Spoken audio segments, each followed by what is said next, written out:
Class 12th, subject physics, 8th chapter, electrostatics. From this chapter, let us see the combination of capacitors.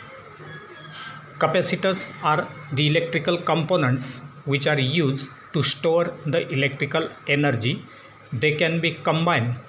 by two different ways, that is capacitors in series and capacitors in parallel. Let us see first the capacitors in series. When a potential difference phi is applied between the first plate of the first capacitor and the second plate of the last capacitor, when these capacitors are connected one by one or end to end, then such type of combination is called as series combination of the capacitors. That is, the second plate of the first capacitor is connected to first plate of the second capacitor. Second plate of the second capacitor is connected to first plate of the third capacitor, and between the first plate of the first capacitor and the second plate of the last capacitor, a potential difference phi is applied, and therefore such combination of the capacitors is series combination. Now, when the capacitors are connected in series, it is observed that if the capacities of the capacitors are C1, C2 and C3, then the potential difference across each capacitor will be different as Phi1, Phi2 and Phi3, but the charges on the plates of all the capacitors will be plus Q and minus Q, plus Q and minus Q, so that we can say that when the capacitors are connected in series, the charge on the plates of the capacitors is the same, but the potential difference will get divided, and therefore the net potential phi, that is the applied potential phi, will be equal to the sum of all the potentials, that is V1 plus V2 plus V3, and therefore we can write phi equal to Q by C1 plus Q by C2 plus Q by C3. So in place of Phi1, Phi2 and Phi3, we have written Q by C1 plus Q by C2 plus Q by C3, because the potential across the capacitor is equal to charge upon capacity, that is Q by C, and therefore if CS represents the equivalent capacitance, if CS represents the equivalent capacitance of series combination of these capacitors having capacities C1, C2 and C3, then the total potential phi will be equal to Q by CS, where CS represents the equivalent capacity of the series combination, and therefore we can write Q by CS equal to Q by C1 plus Q by C2 plus Q by C3. Taking common Q from all these terms and cancelling with this Q, we will get 1 upon CS equal to 1 by C1 plus 1 by C2 plus 1 by C3. So if three capacitors having capacities C1, C2 and C3 are connected in series, then the equivalent capacitance 1 by CS equal to 1 by C1 plus 1 by C2 plus 1 by C3. Then if we consider the general expression, that is in general for n capacitors of the capacities C1, C2, C3 Cn. So n capacitors if we consider, and if they are connected in series, then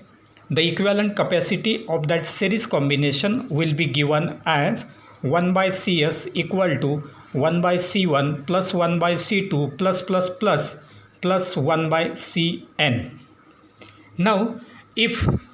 all the capacitors are having their capacities C, that is capacity of all the capacitance are the same, that is equal to C, then we can write 1 by Cs equal to N by C, because in place of all these C1, C2 up to Cn, if we put C, then that equation will be 1 by Cs equal to 1 by C plus 1 by C plus 1 by C, that is N times, and therefore equivalent capacitance 1 by Cs equal to N by C, or Cs will be equal to reciprocal of this, that is C by N. From this relation it is clear that if the capacitors are connected in series, then the capacity will get reduced, that is equal to C by N. Second combination of the capacitors is capacitors in parallel. So again, when the potential difference is applied between the two common points A and B, where all the capacitors are connected,